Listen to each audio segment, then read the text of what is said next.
Welcome to the Axiom. New file detected. Launching file. How's it going, everybody? My name is Leo, and today we are continuing the Disco Elysium file. Where we last left off, we had listened to the tape that Titus gave us, and then confronted Klaasje about it. She said she wasn't scared, that while he did talk about all those things, he never actually sexually assaulted her. It even turned her on a little bit. So we talked to Titus, and Titus did not like that. And then we managed to break Angus and basically get him to tell us that they hadn't actually killed the mercenary. The mercenary had been shot in Klaasje's bed, and they decided to hang him as a way to both send a message and to try to keep suspicion off of Klaasje. So now we are going to go to and talk to Klaasje about that. And then after this conversation, I think we're going to go down and see if we can find the bullet wound.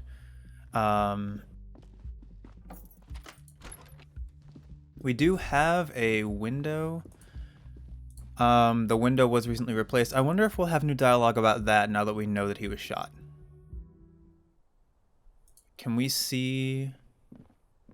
This window is pristine on the inside, unlike the one next to it. Light from the desk lamp reflects off the glass in an untarnished golden halo. Looks like it, yes. Okay. So there is no new dialogue when it comes to that. So let us see what Klaasje has to say about this. It's going to be interesting confronting her. I don't know how this is going to go. Am I wearing what I want to be wearing for this? I think I am. Also, someone said there was an update that increased the font that I didn't know that was a thing. So I'm glad to know that I hadn't I wasn't losing my mind. I couldn't tell if it was my imagination or not that everything looked bigger. I think we're wearing what I want to be wearing. I think I want to stay composed. Yeah, I think we're good. Let's see what she has to say. Always good to see you. She cracks a weary smile, leaning back against the railing. Something in her demeanor has changed. She's tired, consigned to her fate, to being here with you and what's to come. Interesting. So she's given up? This is still 28%. But let's do this. The Hardy Boys told us what really happened. I understand. She puts her coffee mug on the table. Just like that. No resistance. Her shoulders are slouched, her feet long and straight. You don't look surprised. You were expecting this. I knew there was a chance you'd get them to tell you. It's what you do. You're the police. For what it's worth, I'm sorry for wasting your time. This is good. Clear the air first, between you two. Then move on to questions. That's fair. Is it? Something is off here. Is it? Hang on. Shush. I can't hear what she's saying.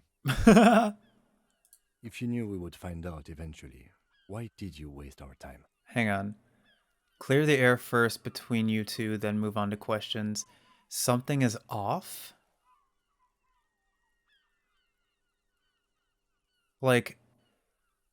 Why is she so calm about this? Because of the Hardys. I couldn't just dispense with them. They were only trying to help me. Out of the shit I'd gotten into.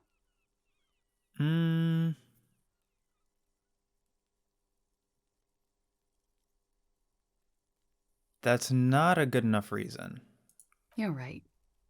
There's more. More? You answer to the coalition government, and by extension, the moral intern. Okay. Briefly glancing over her shoulder to the sea, as she's done time and time again. A grand expanse of water reaches over the bay and to the horizon, grey and pale violet in the morning light. What lies beyond it? The pale, the Muindi Isola, the Occident, and then Aranye, the old, old world. Is that why you're looking over your shoulder? You're afraid of the moral intern? You share a database with them. You send people to their courts. She lights a cigarette. What's going on? What did you do? Just business. But bad business for some people in the moral intern. If I show up in your records, officer, they will find me. They will... What happens if they do? They will kill me, sir. If you file my name, take me in for questioning, enter me into the moral intern mill, well, then I'm fucked. For nothing. This murder didn't have anything to do with me. Actually, this murder did have a little to do with her. That makes sense. When was the window changed? Last week. Angus and Titus's brother, I think he's called Tibbs, took care of it. She takes a drag. You should have another look at that window after this. Reconstruct the scene. It's right there. In her bedroom inside? Yes, you see the glass sparkling out of the corner of your eye. I will definitely be doing that. What happened here the night he died? We were there. Together. In bed, I mean. Tell me exactly what happened. Okay. He was in a kneeling position. He had just entered me. I was on my back, looking at him. I heard the window behind me shatter, and I turned to look. There was a hole in the glass. Oh. Okay. That suggests... From that position, that suggests the murderer wasn't targeting Klaasje. They probably could have waited for an easier opportunity to target her, because at that time he would have been basically completely covering her up from that vantage. So, okay, so no, the mercenary was definitely the target. It wasn't Klaasje. I turned back to him. His eyes were looking through me, and his mouth was open, dumb. I could see. I could... Her chest rises and falls with each word. She keeps herself together and says it. I knew he was dead before he fell down on top of me. I mean, this is difficult. You don't have... The Hardy Boys basically told us everything. You don't have to continue if you don't want to. No, I want to. Let's get this done. It's okay. Tell us as much as you're comfortable with. He waits for her to continue. He was heavy. I pushed him off and he fell to the floor. There. He only had his boots on. I bit the pillow, not to scream, then ran downstairs. There's a long pause. She just stands there, her arms at her sides. I waited for the second shot to come. For me. I thought there would be one. It never came. She's forgotten about her cigarette. The butt has burned right down to her fingernails.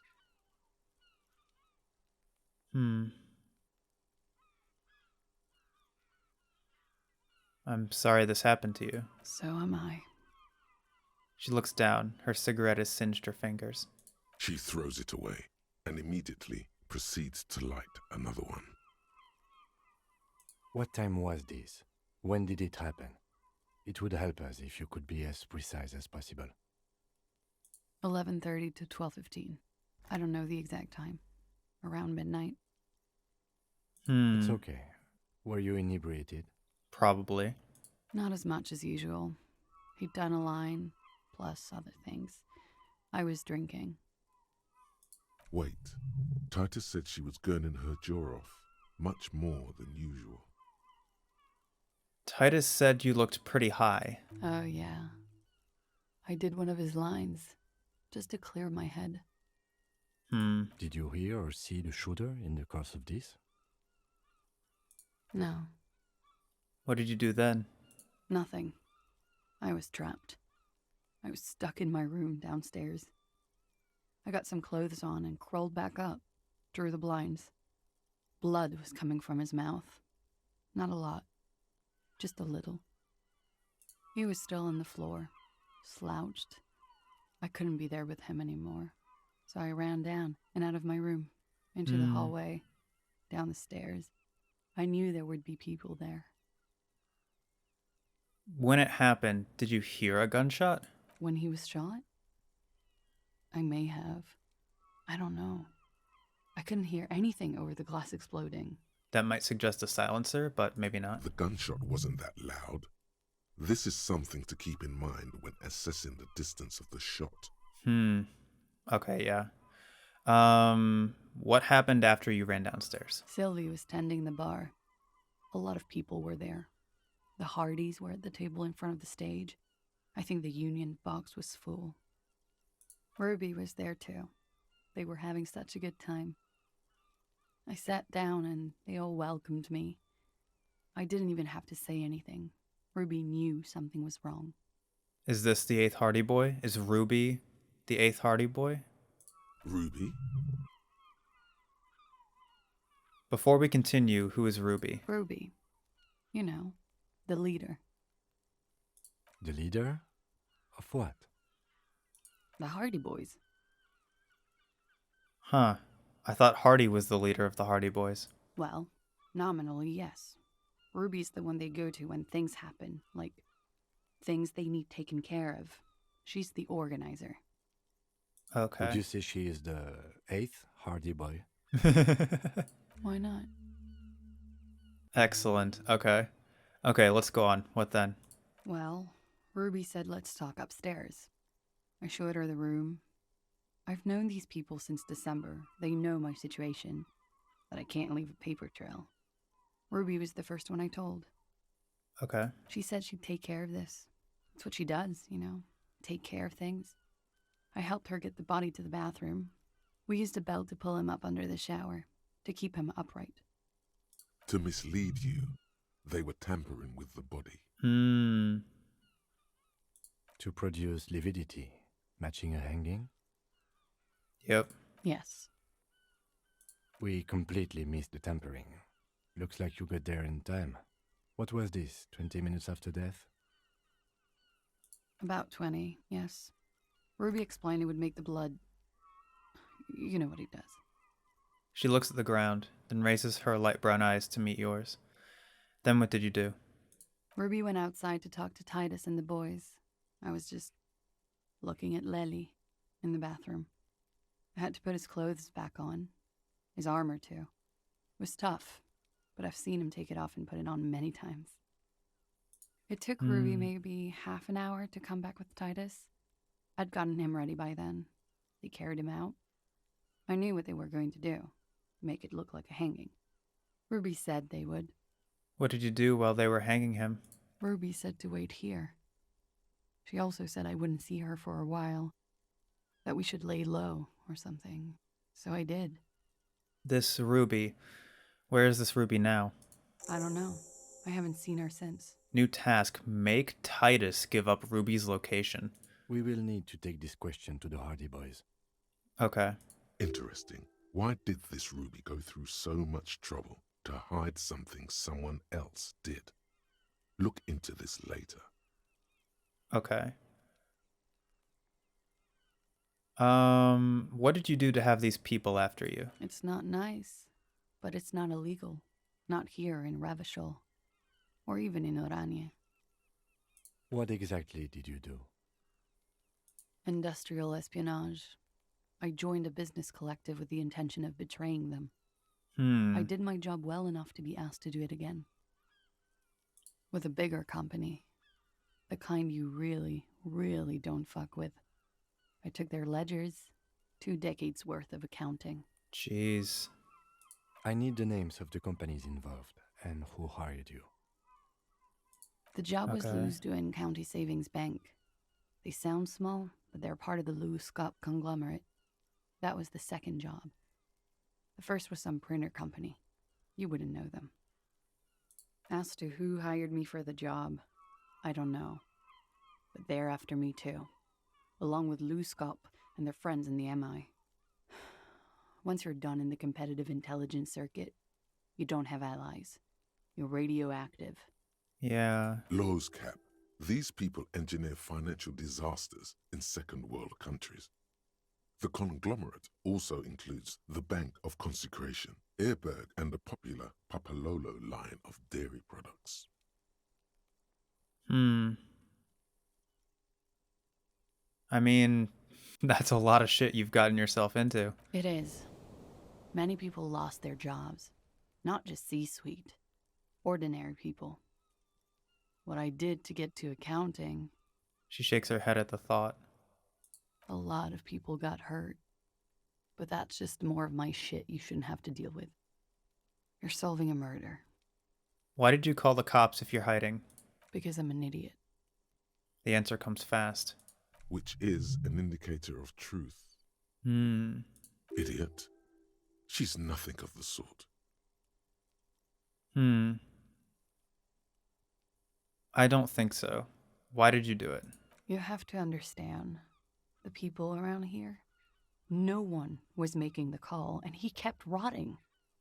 And then they picked his clothes off, and that little fucker threw stones at him. Damn it, Her Kuno. jaw is clenched. Her throat moves. It takes all her strength not to cave in and sob. Once. Just one time. He kept throwing stones at him for 3 days. I could hear the thud. Thud. So I called you. I hope with all my heart it's not the last thing I do in Ravishol. She Intellect. definitely called the cops. That was task complete. It could not have been a lie. That is impossible. Could the people after you have killed him? That's the first thing that went through my head when I heard the glass break. And? I thought they'd found me. They've killed him to punish me. All last week, I've tried not to talk to anyone or be seen with anyone She looks at her cigarette. so they wouldn't be hurt. I've come to understand, however, this is paranoia. What happened didn't have anything to do with me. Either way, something to consider. We can't go after Loose Cap. Not yet. There are other, saner leads. I agree. I don't ask you to, Lieutenant. If there's one thing I know, it's that you'll get nothing from there. I don't think she killed him. I believe him. Her. I think we're done here for now. She nods, silently. She doesn't even smoke. Just picks up the cold coffee and holds it in her hands. The lieutenant glances at you, then at the door. He's thinking, are we done here? Or maybe you should take her to the station for safekeeping. She lied to you, and she's a flight risk. No, that won't be necessary. Just leave her alone. She's been through enough. She doesn't need this police brutality. Yeah, I think I'm gonna leave her alone. Multiface, I'm beginning to doubt your judgment. Are you sure you're not sleeping on the post? You have to wake this one up, with force, if you want to continue pushing her. What is happening? The love that did him in. You have to wake this one up with force if you want to continue pushing her. Huh? Hang on. So what is this? Hold on. You have to wake this one up with force if you want to continue pushing her. So, like, a question? But why is it a drama check and not a volition check? Because drama was the one that was saying to leave her alone. I mean, I'll try it. Who? What? Dear God, you've been lied to. She could have killed her lover and lied to everyone. She's not candid at all. She's smoke and mirrors and will-o-wisps. Hmm. She probably didn't give you her real name either. Why would she? Arrest her immediately, before she further entangles you in her web of lies. Hmm. This sounds like paranoia. Let's change the subject She for the time being. slowly lights another cigarette and steadies her breath, as if in the presence of some tiger. I'll return to this later. As you look back, you think, so love did do him in, after all. I was right. If it weren't for her, he would not have been there. The shot would not have connected with his soft palate. Hmm. It killed him. No. Communism killed him. Remember? Love made it possible. You know this much. What is communism in this? You do not know. A wind of needles. Airships flutter in the stratosphere. How do I know all this then? Who knows? It's getting cold out. You should go. Finished thought. Alright. Let's go ahead and leave. Alright, I'm not sure if I want to pursue the whole lie thing with Klaasje yet. We'll see. I think I am going to take this opportunity since I have 2 points. I think I'm going to go ahead and put 1 in endurance. Just so I have the thing that I can do. Just so I don't have... So now I have 2 health instead of 1, which will be nice. But let's go ahead and examine this window. This window is pristine on the inside, unlike the one next to it. Light from the desk lamp reflects off the glass in an untarnished golden halo. What happened here? Golden light melts away into the blue, glassy darkness of your mind. In it are 2 neon-lit shapes, a man and a woman on the single bed. What position are they in? Like the witness said, the man is kneeling, the woman is on her back. It's the night of March 4th and a shot has just been fired. Oh. They were facing the other way. Never mind. So Klaasje still could have been the target. Or, I don't know. But I thought they were facing the wall. I didn't know they were facing the window. The man looks directly at the woman. The shot's possible directions converge in his mouth. A ray cast from somewhere outside, entering his brain. Where does it come from? From the roof outside, location A prime. The glass fractures around the bullet hole. Shards face inwards like a corona behind the woman's back. And from the roof outside. Inspect the ghostly The figures. man does not know the bullet has entered his brain. He never will. Death comes faster than the realization. Have a look at point A of the roof. The ray cast from the man's mouth unravels into a fan of possible directions, all on the roof at first. The shot could have come from any of them. This is composite location A prime, most likely of the origin points. But wouldn't the shot have been heard? Shouldn't there be gun residue outside? There could have been. Then the rain and slush and wind washed it away. This was more than a week ago. So I'm what, 80% sure the roof is where the shot was made from? 72%, with a weapon that's good for medium range, like a rifle or sports pistol. This is a good short distance, but not too short. The perpetrator aimed with their back against the railing, or possibly kneeling for precision. This would explain why it only took them 1 shot. The lights were on in here. Outside it was dark. It was like shooting fish in an aquarium. A well-lit aquarium. The victim opened his mouth to let the bullet in. Neither of them would have seen anything outside, in the darkness. Too busy with their own bodies. Are there any arguments against A prime, the roof? None that you've found thus far, but that doesn't mean there aren't any. Could the shot have come from inside the room, a closer point? Point X would contradict the woman's testimony, rendering the entire proposition void. These figures would be wiped out, detective. Could there have been another point of origin further away? That's a 28%, yes. In this model, the shot could have come from a greater distance. Nothing excludes the possibility. Should we extrapolate to include every possible point of origin in Martinez? I love this. This is really cool. I'm really glad. Like, if I could pick a signature skill for, like, if I was in this situation, I think visual calculus is a great one. Extrapolate the radius to include all of Martinez. According to your map of the district, this shot could have come from a wide angle of locations, starting with the northern edge of the abandoned boardwalk, ending with an islet in the bay. Let's call them B prime. More precisely? B prime for boardwalk, B double prime for Land's End, and B triple prime for the islet detective.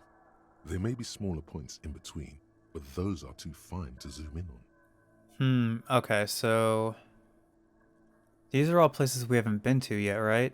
These are all places on the opposite side of the island. Have a look at point B prime, the boardwalk. 700 meters away. The likeliest of these B positions, 20% chance. A skilled sniper could have made the shot, provided he had a safe sniper's nest. Even with the light on inside, we're talking military training. At that distance, the perpetrator would have had to take wind direction into account. Have a look at point B prime, Land's End. 1.2 kilometers away. The least likely of these positions. Let's say 3%. A truly skilled sniper could have done it. Possibly from a tent. No, too far-fetched. Why aren't we taking the church steeple into account? Have a look at point B triple prime, the inlet. 1 kilometer away. A point beyond the docks, on an islet in the bay. The fort is ruined, but the perpetrator may have found a stable spot on the beaches surrounding it, where the concrete crumbles into the sea, as you saw in the coin-operated viewer. The shot would have been a small miracle, 5% likelihood. There is an extremely narrow field of view from the bay to the window, between Rue de Saint-Ghislain 10 and 33A. The angle would have been extreme, and access to the islets is questionable. Kim, do you think the shot could have come from further than the roof in Martinez? From where, precisely? Let's say B prime, B double prime, and B triple prime. I see you have given this a lot of thought. Are those the locations you've singled out in addition to the roof?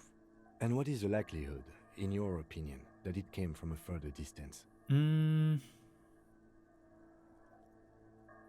just being thorough. Okay, well, we should see if there is gunshot residue or sniper nests if we go down the coast. Rule these spots out one by one. It would be the diligent thing to do. Until then, personally, I'm going with the roof version. A simple hypothesis can be wrong, but it's something to build on. Alright, blink and leave. Determine where the shot came from. Okay, yeah, where could the shot killed the hangman have come from, if not from the roof? This will take some checking out of locations. Cool, okay. That was awesome. I loved that. Let's go ahead and go back down. And let's really quick check the body for the bullet wound. The bear's eyes are still glowing red. It's guarding over the freezing corpse hidden inside its belly. Alright, now 97%, plus 14, because we know there's a bullet in there. Your arm reaches out, and your eyes close, as if by their own volition. It's dark all around. You feel cold, dead flesh through the latex glove. It's right under the palm of your hand. Here we go.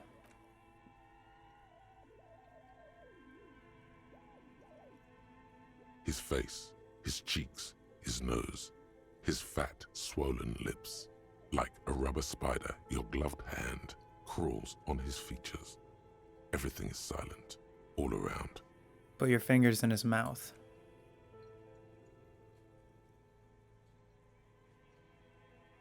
The oral cavity is cold and moist.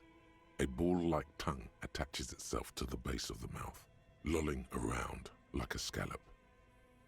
You're on the right track.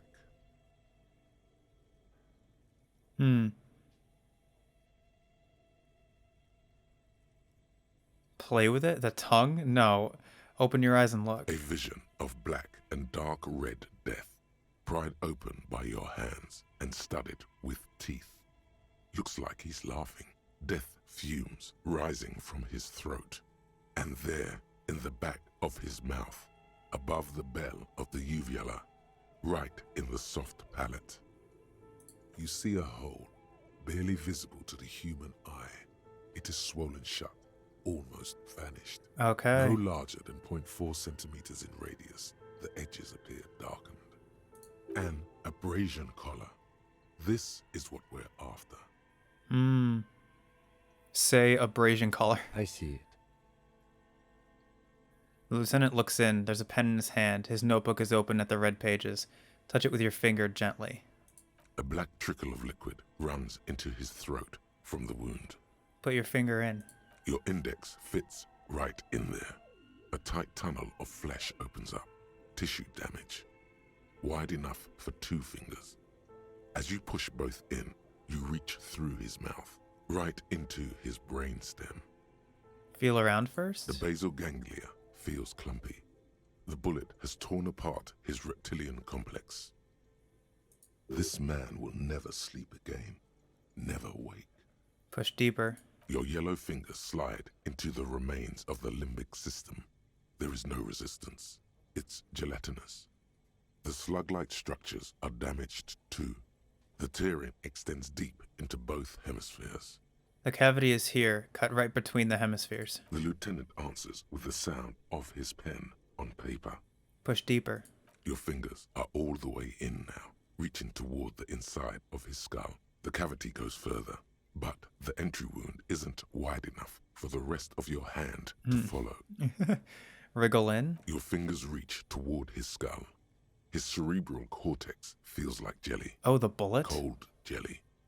Strange fluid streams down your wrist as you push deeper until you feel it on the tip of your finger. Sharp, serrated material. The edges cut right into your skin. This must be the bullet. I mean, let's go ahead and fish it out.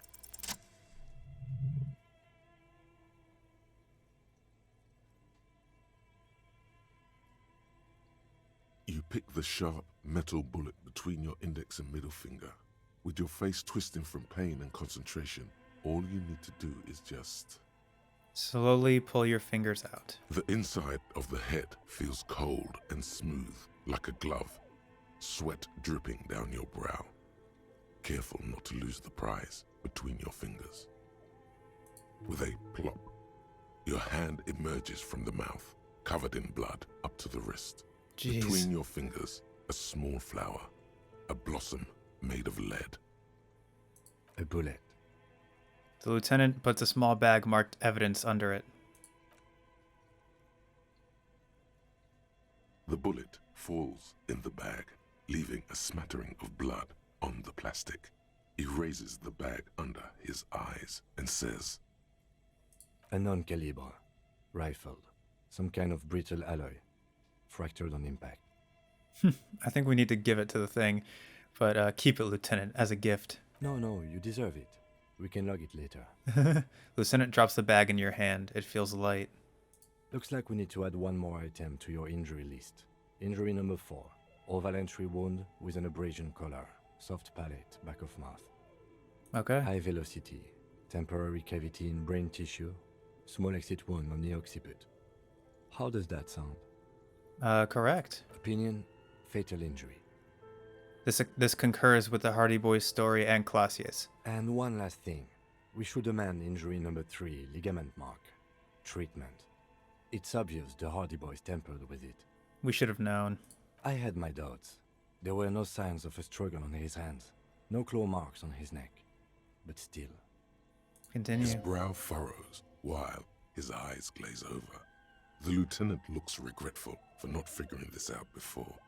Maybe the bullet holds more answers? Yes, we should take a closer look at it. I am certain it has more to tell us. This little thing could reveal much about the weapon that shot it. Oh, yeah. I think I need to wash myself. Oh, you really do. I am glad to hear you say that. The room in the whirling in rags should come with a bathroom. Be sure to make use of it in the evening.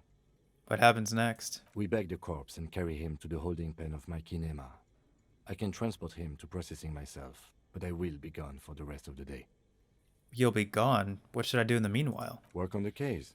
Tend to personal matters. Try not to do anything too dangerous. An officer needs backup in a neighborhood like this. Interesting. I Continue. leave that choice to you. And one more thing. Great work, detective. Thank you. I appreciate that. Um,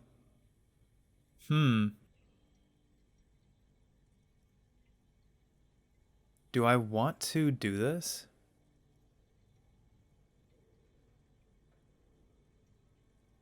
Work on the case, tend to personal matters.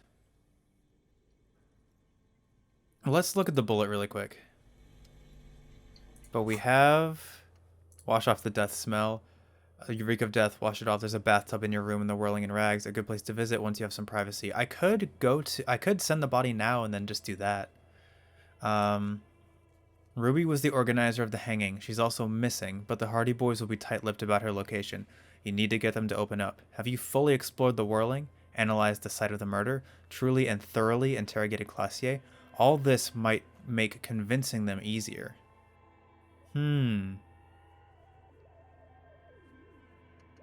Interesting. But let's go ahead and interact with this bullet. The bullet mushroomed out on impact. It now looks more like a fanciful jacket button than something that could pierce skin, flesh, and bone. The bullet is safely sealed away in a plastic bag bearing the RCM stamp.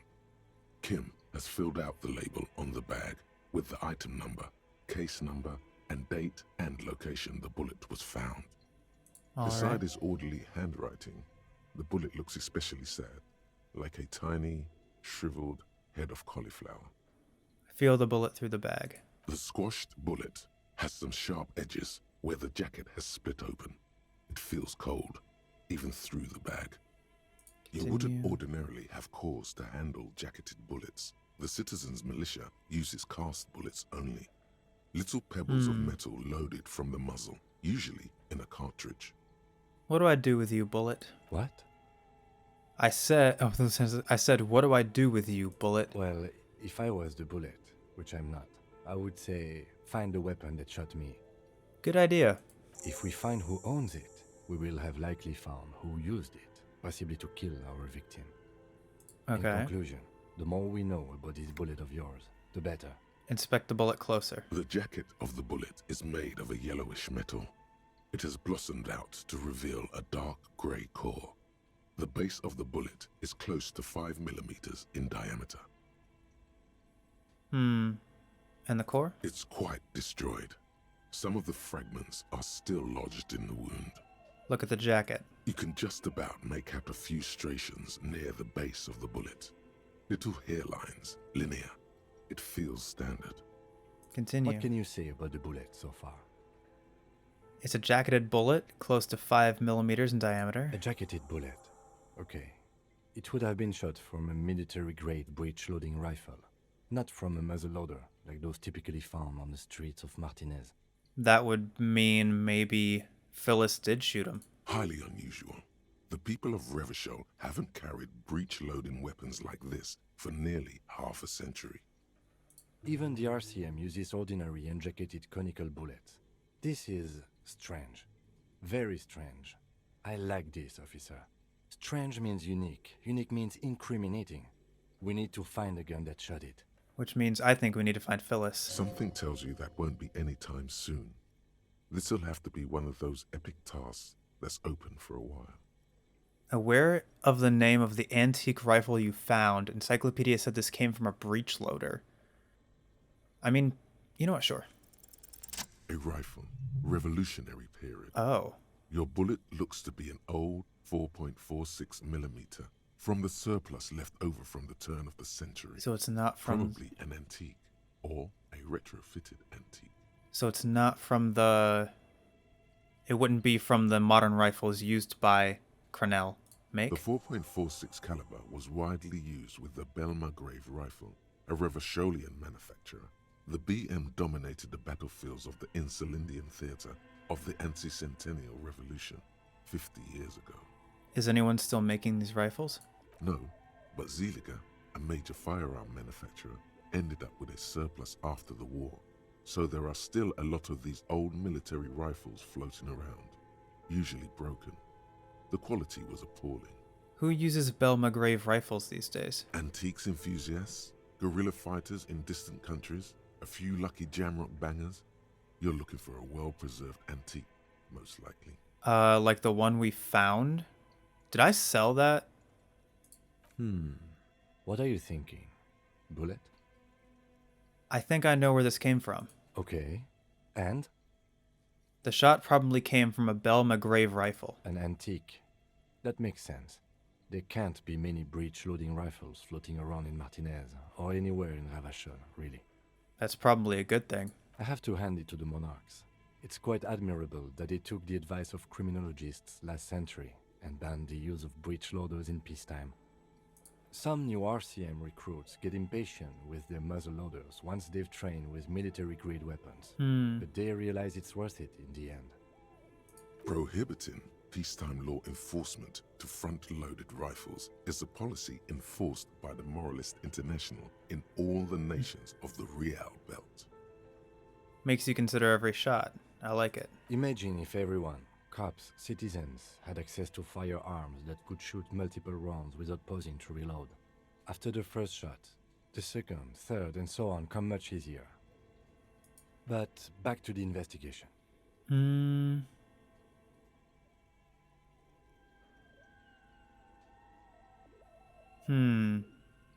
Seems we're looking for an antiques enthusiast? Doesn't seem that likely, but we'll check out all possible leads. Next step, finding the gun itself. The bullet has nothing more to say. Okay, so find the murder weapon. Locate a working firearm that shoots 4.46 ammo. Did I sell that rifle? I think I did.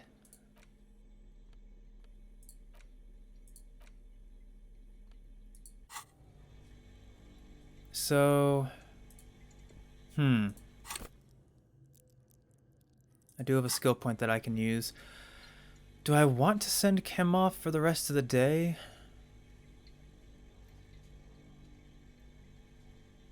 The thing is, I like having Kim around because I like having someone who it's like easy to bounce ideas off of. So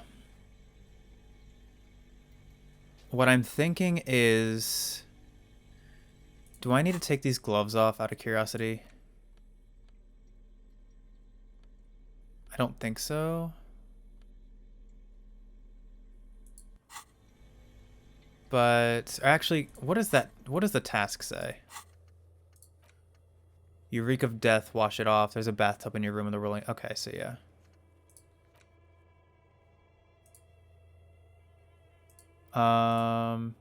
This opened back up? Oh yeah, we can talk to Joyce about this.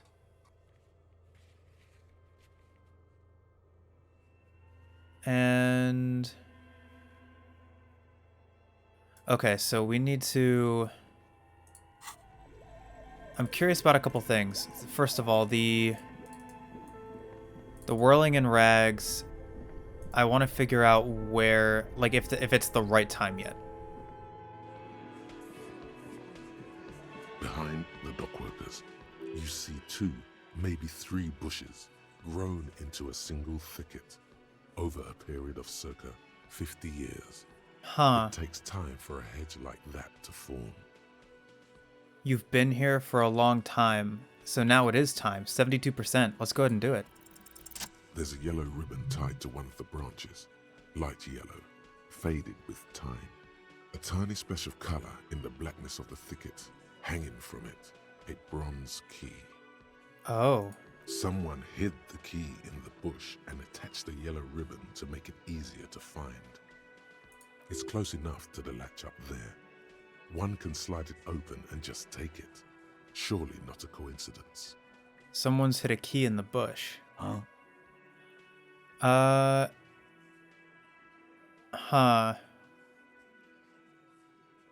Oh.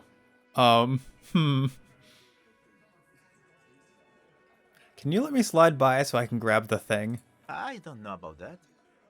I'm comfortable here. Don't think any sliding would really help right now. Also, I love that I completely forgot that my flashlight was out, so now I'm just shining it in Titus's face like a moron. Sorry, fucko. Looks like you're gonna have to go bush diving. Good fucking luck with that. The Hawthorne's got a bitch of a bite. I'm gonna enjoy the sight of you in the bushes out there. With a loud thud, the old man stands up, pushes the window open, grabs the key from the hawthorn branch, and slides it across the table to you. Take the key. The key is brass. Workshop spare is etched into its bow.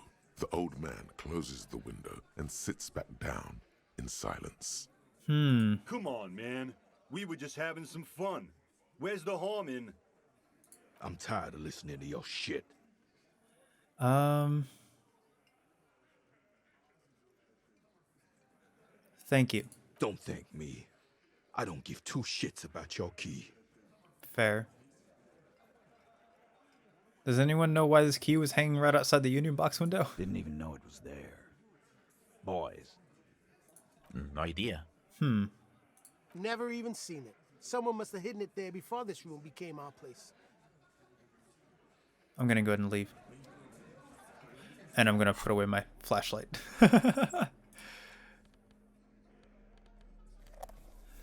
Okay, so we have that now. Interesting.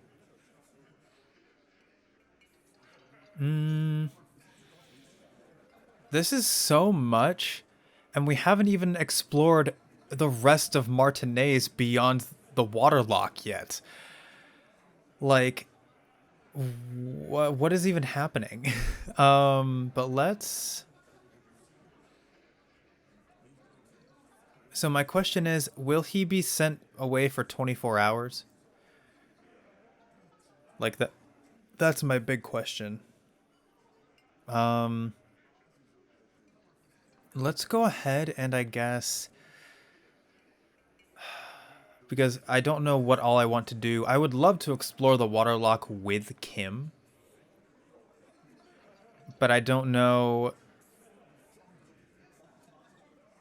Like, everything that's new I'd like to do with Kim because I like hearing his opinions on things. But I don't know how long he's going to be gone once I send the body out. So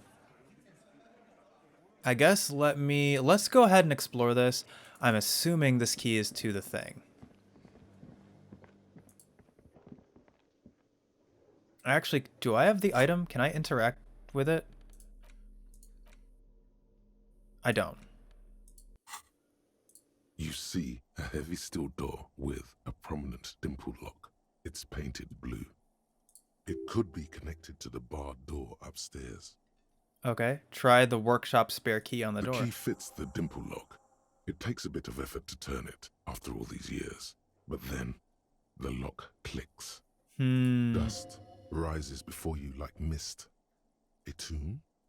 Haunted by regal spirits from distant ages. Motorix. No. Smells like engine grease and cut wood. A workshop. And? Alright, let's see what we got. Oh. Wow, okay. Can I... Hold on. I need Kim to get out of the way.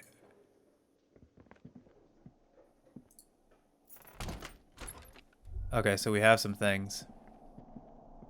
Let me equip my tear bag so that any tear that I find in here I can get. This pinball says Franconigerian? The theme is horses and swords. This pinball is white Deora. The back glass shows a female figure in mourning. A note, NB, the spare key is tied to the bush outside the corner room window. Who would NB be? I don't know. 5 real, I guess. And then... Oh, it looks like we have an elevator? Oh, wait, whoops. All these mesmerizing machines, just waiting to be plugged back in and played. Run your finger across the dust of the white Deora machine. Feels like it might jump back to life any moment. The lights illuminating the white-robed woman. What's white Deora? Some kind of inane pinball theme. Probably related to Messina during the DeLorean age. The history themes are the worst. Deora was one of the 3 crown cities of the DeLorean era.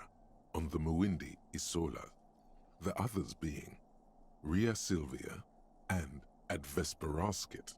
This theme is all about early airships and beautiful, sad, pearl-laden women.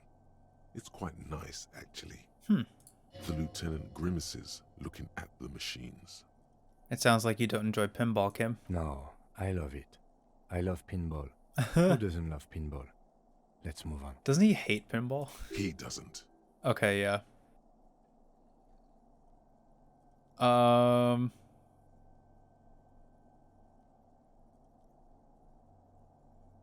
Let's move on then. I don't think I don't want to. This small elevator is dimly lit by a bulb that's been glowing for ages. The latticed cage is open, inviting you to step inside. Yeah, I don't want to spend time. I don't want to waste time playing pinball. Okay. Smells of nougat and sweat. Your head brushes up against the ceiling. There is a control panel to your right, and just enough room for 2 people to fit in. Motorix? The maintenance card under the control panel reads, Last maintenance, 10th July, 88. It says the last maintenance was in 88. That it does. I say, let's brave it. 88. This elevator was maintained a long time ago. At the end of the last century. Look on the bright side. If it fails, we will only sustain minor injuries. We're talking 3, maybe 4 months in the hospital. Maximum 5. It appears his whole enthusiasm is sarcastic. Look at the elevator controls. There are large rectangular buttons, monter, descente, and an international call for emergency assistance. That third one appears to be broken. Of course it is. A small steel plaque reads Halter 800. Halter is a Koningsteiner lift company who went out of business a long time ago. I wonder what this elevator was used for. Seems like a small freight elevator for transporting machinery. For that, it's pretty quaint. He taps on the guttering light bulb. It glows in the dark. It's golden in the dark. Close the doors and go up. We're almost done with our recording session, but I really want to see what this is. Oh, this looks recent. It looks like there was someone living here. Uncover the secrets hidden within. Interesting. Why was this? Never mind. Okay. Small windows taped shut with black plastic. You can't see outside. Boxes of tools and replacement parts line the shelves.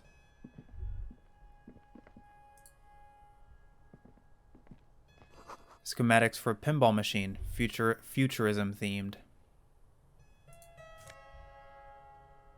Oh, pinball maker's coat, +1 empathy, +1 hand-eye coordination. Interesting. This dusty old coat used to belong to someone called M. Knifelocks. The name is stitched into the silk lining. It smells of moths and aged engine grease, but it fits you perfectly. A strange, lonely emotion fills you when you tighten the belt around your waist. +1 empathy, M. Knifelocks blues. Huh. How does it look? Doesn't look too bad.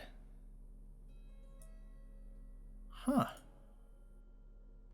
And it doesn't give any negatives, which is nice.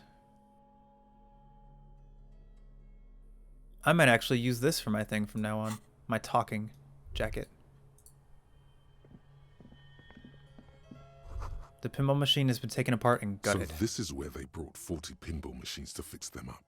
A long time ago. Everything is covered with dust now. The lieutenant looks around the dusty, crowded room, inspecting the tools on the shelf. Looks like they gave up on fixing the pinball machines at some point. At some point, 20 years ago, 15 maybe, before pinball went out of vogue. It used to be a pinball workshop. Looks like it. I'm guessing Martinez North 22 used to be a pinball arcade before it became a hostel. There are machines left over. He taps his foot. A creak. Some dust falls off a shelf. Downstairs in the hall, next to the main door. One of them even works. I've seen one of the Hardys bang away at it. Remember the dice maker? Then that means... Whirling in Rags was once the East Delta Pinball Arcade. This is all left over from that. Ah, yes, as the novelty dice makers said. This has absolutely nothing to do with the case, I'm sure. But I do like a nice little connection. But Same. then it went bankrupt. Your skin crawls from making the connection. Could this mean the Whirling in Rags really is part of the doomed commercial area? If that's true, then our cafeteria manager is not going to like it.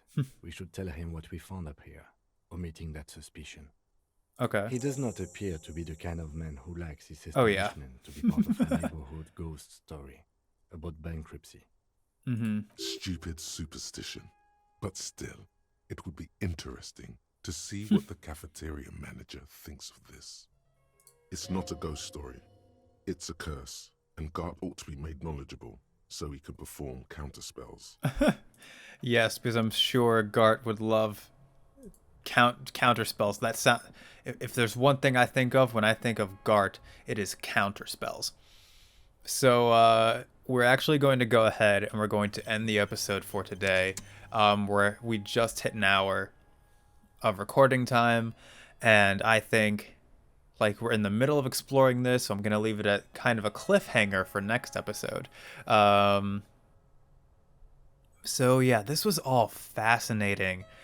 We talked to Klaasje about the what really happened that night. We figured out some locations as to where the shot might have taken place. And we found the bullet in the body, realized it was from an antique, and then we found the key, and now we're in a random pinball repair shop that apparently the Whirling in Rags used to be. So when we come back, we are going to finish exploring this room. We are going to possibly, because I know we still need to have Titus make us say we're Titus. We have to make Titus say where Ruby is, and I don't want to not have. I don't want to do that alone. I would much rather have Kim there to provide like backup. I don't know what kind of check that's going to require. If it's saying make him talk, that suggests Half-Light again. And if it is, I'm probably going to fail it. So, I mean, we'll see. But I don't know. Other than that, I do really want to talk to Joyce about everything that we found out. And we still need to explore beyond the waterlock. It's insane that we've found all this new stuff in this area where we've already been, like, back and forth, but there's still this whole other area of the city just ripe for exploring. So maybe, I don't know. I want to be able to explore the other side of the waterlock with Kim. I don't want to explore it by myself, but we'll see what happens, I guess. So yeah, look forward to whatever I decide to do next time. So thank you everybody so much for checking out the video. I really do appreciate it. If you want to be notified of when I upload the next part of the file to the archives, go ahead and hit the subscribe button and ring that bell, as well as leave a like or comment if you so desire. Thanks again, and I will see you next time. Upload successful. Click here to view previous files.